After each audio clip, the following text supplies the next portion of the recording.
Salam alaikum.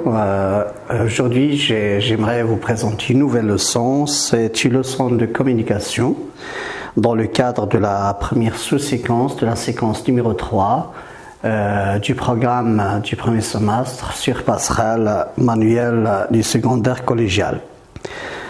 Alors l'objectif qui est fixé pour cette leçon, c'est donner des informations personnelles. Et puis, ce que nous allons essayer de voir, ce sont les goûts et les préférences. Quelles sont les structures, les formules qu'on peut utiliser afin d'exprimer ses goûts, ses préférences et ses rêves. Je passe directement à la partie à retenir parce que c'est là où il y a les structures à présenter. Vous avez j'aime, j'adore, j'ai un rêve, je n'aime pas, je préfère, mon rêve, je déteste. Ma passion c'est, j'ai horreur de, mon rêve c'est de, j'ai une passion, je rêve de. Voilà donc les structures qui figurent dans la partie à retenir. On vous demande de les dispatcher selon qu'ils expriment des goûts, bien des préférences ou bien des rêves. Première liste que je propose, c'est la première, c'est celle des goûts. Vous avez donc j'aime. J'aime, je n'aime pas, je déteste, ma passion c'est, j'ai horreur de, j'ai une passion. Là donc, voici les structures qu'on peut utiliser pour exprimer nos goûts. Deuxième liste, c'est la liste des préférences. On peut employer comme formule pour les exprimer, j'adore, je préfère, ma passion c'est, j'ai une passion. Comme vous voyez, ma passion c'est, j'ai une passion, je peux à la fois l'utiliser pour exprimer des goûts ou bien exprimer des préférences. Encore faut-il expliquer la différence entre les goûts et les préférences. Les goûts, c'est tout ce qu'on aime, ce qu'on n'aime pas. Et puis parmi ce qu'on aime, on peut donc sélectionner ce qu'on préfère. Donc, exemple, j'aime tous les sports, mais je préfère le football. Donc, le football représente ici une sélection, donc c'est une préférence aux autres sports. J'aime tous les sports, évidemment, mais en l'occurrence, j'aime plus le football, donc c'est une préférence. Je peux donc utiliser comme structure, j'adore le football. Ou bien, je préfère le football aux autres sports. Ma passion, c'est le foot. Ou bien, j'ai une passion, le football. Ou bien, je peux aussi utiliser la formule verbale, je suis passionné du football. Dernière liste, c'est la liste des rêves. Je peux utiliser comme formule, j'ai un rêve, mon rêve, puis je réponds à la question, mon rêve c'est de, ou bien je rêve de. Comme vous voyez là, le son est facile, on passe directement à la partie des exercices. Pour la partie des exercices, on vous demande pour chaque situation de cocher la formule qui convient pour exprimer 1. Les goûts, 2. Préférences et 3. Rêves. Voilà donc 3 formules. Je fais du ski, j'adore le ski, je n'aime pas le ski. C'est à vous de choisir donc quelle est la formule qu'on peut utiliser pour exprimer le goût. Donc la réponse c'est en rouge, je n'aime pas le ski. Vous avez donc un goût qui est négatif. Mais je peux aussi utiliser je fais du ski. Quelqu'un qui fait du ski, ça pourrait être donc un loisir. Donc c'est aussi un goût. Je fais du ski. Deuxième liste, et ça concerne exprimer des préférences. Je voyage beaucoup, j'aime les voyages en avion, j'adore les voyages. On vous demande quelle est la structure qui clairement exprime la préférence.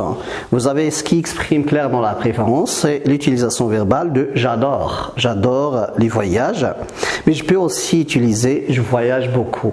Quelqu'un qui voyage beaucoup, mais de gré bien sûr, à chaque fois il est dans un pays ou bien un patelin ou bien dans un continent, donc à chaque fois il effectue des voyages de gré, donc ce sera une passion, ce sera une préférence. Mais attention, si ce voyage par exemple est dans le cadre du travail, quelqu'un qui est un chauffeur par exemple taxi ou bien d'autocar, on ne peut pas considérer ici la phrase qui sera prononcée je voyage beaucoup comme une préférence puisque c'est son travail, c'est son gagne-pain. Dernière partie, vous avez pour exprimer le rêve, vous avez 3 formules. Je préfère l'architecture, mon rêve c'est être architecte, je déteste l'architecture. Alors là encore, c'est clair, mon rêve c'est être architecte. Mon rêve, être architecte. Ou bien je peux encore utiliser, comme on a vu avec les structures de tout à l'heure, j'ai un rêve devenir architecte, ou bien je rêve de devenir architecte si on veut utiliser la formule verbale, le verbe conjugué. Après ça, on passe à l'exercice suivant. On vous demande d'élaborer les énoncés qu'on peut dire dans les situations ci-après. Première situation, d'abord, il faut expliquer la différence entre situation et énoncé. Pour ceux qui ne savent pas faire la différence, vous risquez d'avoir une mauvaise note dans ce genre d'exercice. Donc, on doit expliquer la différence. L'énoncé, c'est une parole prononcée, ou bien c'est une phrase écrite. Donc on peut avoir des énoncés écrits ou bien des énoncés prononcés. Et les situations de communication, c'est-à-dire au moins répondre à la question qui pourrait bien dire cet énoncé à qui, plus des réponses de votre choix, exemple de quoi il parle, le où, le quand, les autres paramètres situationnels si vous voulez les utiliser comme réponse aux questions normales de qui a fait quoi, qui dit à qui quoi, où, quand, etc. Je peux donc, pour expliquer encore davantage c'est quoi une situation de communication, vous allez trouver dans chacune qui parle. Exemple, dans la première, vous avez Zineb parle à qui? Zineb parle à Houda et c'est Houda qui va donc prendre la parole. Donc au moins, il faut utiliser qui parle à qui. La même chose pour la seconde, vous avez Nabil qui parle de ses goûts en matière de sport dans un message Facebook qu'il envoie à un ami. Donc il parle à un ami, lui envoie ses préférences, ses goûts en matière de sport dans ce message Facebook. Troisième, vous avez un chanteur qui parle à un intervieweur, donc on imagine en situation qu'il s'agit d'un journaliste qui lui pose des questions et le chanteur répond. Donc vous avez à chaque fois l'énonciateur et l'énonciataire et la situation de communication. Ici par exemple, nous avons une situation d'une interview journalistique. Pour le dernier, vous avez le gérant d'un restaurant qui demande à un client comment il a trouvé les plats et c'est le client qui répond. Donc à chaque fois, vous allez trouver au moins, comme j'ai dit, qui parle à qui. Ici, vous avez un gérant d'un restaurant qui demande à un client comment il a trouvé les plats de ce restaurant et puis ce client allait répondre ou va répondre. Maintenant, c'est quoi énoncer ou bien comment je peux réussir l'énonciation? Mon énonciation, c'est que pour la première, par exemple, je vais me mettre à la place de celle qui va parler, c'est Houda. Donc, Zineb a demandé à Houda de lui choisir une robe, puisque peut-être il ne sait pas choisir les robes. Donc, selon la situation, vous avez Zineb laisse Houda choisir une robe pour elle. Donc, je ne sais pas est-ce que il va choisir, Houda va choisir pour elle-même ou bien choisir pour Zineb. De toute manière, c'est Zineb qui allait parler. C'est Houda qui allait parler. Ce que je propose comme réponse, vous avez ici, je me mets à la place de Houda et je peux prononcer ce genre d'énoncé. D'ailleurs, on aura à chaque fois autant d'énoncés que d'élèves en classe. Donc, chacun peut prononcer un énoncé convenable à la situation de communication et il est probable que tous les énoncés soient justes puisqu'ils répondent aux paramètres de la situation exigée au départ. Alors, exemple ici, je suis Houda et je réponds à Zineb de cette manière. J'aime cette robe en satin. J'aime cette robe en satin blanc.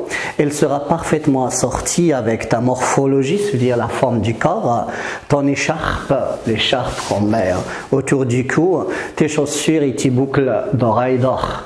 Ou bien tes boucles d'or, j'ai oublié l'adjectif possessif dans la réponse. De toute manière, j'ai choisi cette robe en satin blanc puisqu'on m'a demandé d'exprimer un choix. Puis, dans la deuxième, vous avez Nabil qui parle de ses goûts en matière de sport dans un message Facebook qu'il envoie à un ami. Parmi les énoncés possibles qu'on peut prononcer, je serai donc mis à la place de ce chanteur, et de Nabil, et je pourrais dire, j'aime tous les arts martiaux, ce sont les sports de combat, mais le jiu-jitsu, j'en raffole. C'est-à-dire, j'adore bien jiu-jitsu parmi les arts martiaux. Donc voilà la phrase que je propose et j'ai opté pour j'aime. J'aime tous les arts martiaux et puis j'en raffole une deuxième structure pour exprimer le goût. Je passe à la troisième. Un chanteur dit dans une interview ce qu'il aime et ce qu'il n'aime pas. Ici, j'ai mis juste ce que j'aime, mais bon, comme vous savez, je suis un chanteur. Comme vous savez, je suis un chanteur maghrébin. L'oreille a toujours été pour moi un patrimoine musical formidable, mais j'adore. Donc, j'ai exprimé mon goût pour le rail, mais en même temps j'ai sélectionné autre chose. Vous avez ici, j'adore aussi les rythmes afro-américains, ce sont les Américains noirs d'origine ou dont les ancêtres sont venus de l'Afrique, on les appelle les Afro-Américains, tels le pop et le jazz. Donc pop et jazz, ce sont deux genres musicaux qu'on trouve aux États-Unis et qui sont joués plus par les Afro-Américains. Là, ce sera donc une phrase proposée, un énoncé. Un autre énoncé pour répondre à cette situation de communication. Le gérant d'un restaurant demande à un client comment il a trouvé les plats. Le client répond, voici une proposition. J'adore les variétés des mets, c'est-à-dire des repas célèbres que présente l'art culinaire marocain, l'art de la cuisine, c'est-à-dire c'est l'art de la gastronomie, mais là, vous m'avez encore surpris, je viens de déguster, c'est-à-dire de goûter la tangia. Quelle épatante saveur! Donc là encore, c'est une présentation avec l'outil de j'adore et puis aussi la phrase exclamative ici de quelle épatante saveur. Je présente donc mon goût, mon nouveau goût qui est découvert avec ce mets de la tangia, le plat marrakchi.